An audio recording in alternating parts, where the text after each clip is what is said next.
હું ઈશારો ઈ કરવા માંગુ છું કે આજ આ યુવાન ભાઈ બહેનો કોઈ પણ જ્ઞાતિનો યુવાન પસંદ આવે અને લગ્ન કરી લઈશ.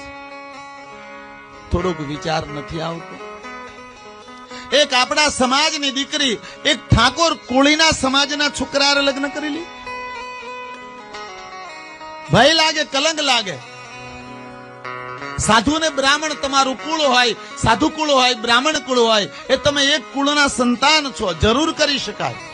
પણ જે કુળમાં કોઈ સારો વિચાર નથી, જે કુળમાં કોઈ સંસ્કાર નથી, એવા કુળના યુવાન આરે લગ્ન કરે, એવા કુળની યુવતી આરે લગ્ન કરે.